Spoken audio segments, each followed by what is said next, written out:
Officials in the Los Angeles suburb of Arcadia have taken custody of a 13-year-old girl, and they say was kept in such isolation by her parents that she never even learned to talk.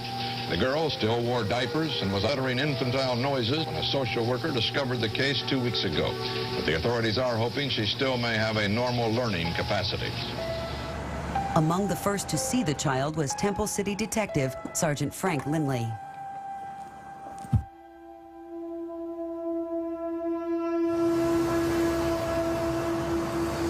I already knew that the child was 13 and a half years old. And I took one look at her, and she wasn't much bigger than my daughter Beverly, who had just turned 7 about 3 months earlier. And I really had a hard time conceiving of the idea that the child was the age that she was. The child obviously had been severely mistreated. She was still in diapers, couldn't walk. She had no verbal skills at all at that point. The last time I was on this street was probably 30 years ago. Yep, there it is. Hasn't changed much. The backyard looks the same. It's all weeds and dead grass. Looks the same as it did in 1970. The house belonged to Clark Wailey. A loner, Clark had turned his back on the world after his mother had been killed in a hit-and-run accident. After the accident, things in the Wailey house would never be the same again.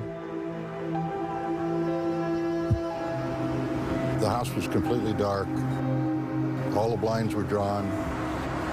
There were no toys, no clothes, nothing that would ever indicate to you that a child of any age lived there. The child's bedroom was back in this corner. That was the bedroom. The windows were covered to about 3 inches from the top, which was the only natural light that had ever come in there in all the time the child was in the bedroom. The entire furnishings of the bedroom consisted of a cage with a pull-down chicken wire lid and some type of piece of wire securing it when they closed it down. There was a potty chair with some kind of homemade strapping device. For 13 years, Jeannie had spent her nights locked in bed, her days strapped to a potty chair. During that time, Clark had ordered his son John and wife Irene never to talk to her. In her darkened room, she had led a life of near total isolation. Even close neighbors were completely unaware of her presence. We came home from work and the police was here and they came to question us. That's when we found out, you know, what happened and, you know, that they had a little girl. Nobody knew before. And when we found out what happened and how she was treated, I mean, everybody was shocked and just unbelievable. For their whole marriage, Clark had imposed his will on Irene. And blind with cataracts, she had been too scared to resist. But one day, something broke. While Clark was out buying groceries, she seized her chance and fled. It was the first glimpse the world would have of Clark and Irene's dark secret. I met Clark and Irene at Temple City Sheriff's Station. They were both under arrest at the time. When we interviewed Irene, she would make no mention of the family whatsoever, particularly the children. I attempted, along with my partner, to interview Clark. He refused to talk to us. He wouldn't say a word. He never even acknowledged that he understood what we were talking about. Mr. Wailey? Yes. Why did you keep your daughter in a room? Mr. Wailey has no comment. No comment. We haven't had time to discuss the charges. We haven't even seen them. Unable to face the truth, Clark took matters into his own hands. This morning, the authorities reported that 70-year-old Clark Wailey shot and killed himself just before he was to go to court and be arraigned for child abuse. After 13 years, Jeannie was at last free. And for scientists, she was just the case they had been waiting for. For 13 years, Jeannie had lived a life of complete isolation. Raised in a city bedroom, Jeannie was as much a feral child as if she had been brought up by wolves. At 13, she was the size of a 6-year-old. Worst of all, she had never been taught to speak. The question now, could she ever learn? Jeannie's case was so scientifically important that the government funded a team of scientists to help answer the many questions she posed. Two of the scientists who would become especially important to Jeannie were child psychologist James Kent and linguist Susan Curtis. Neither had ever encountered a case as extreme as Jeannie's.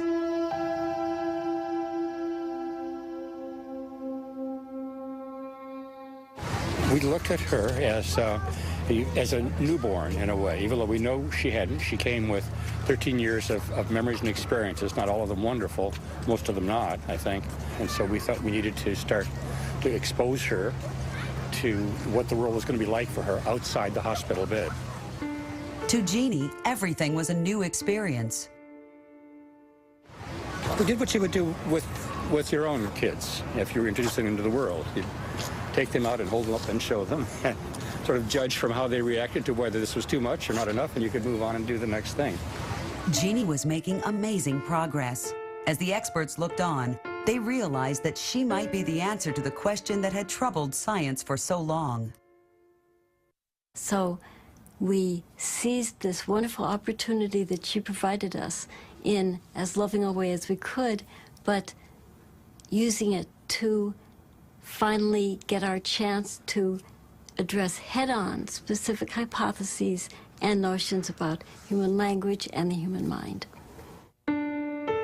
These hypotheses were based on the latest ideas about how children's brains developed.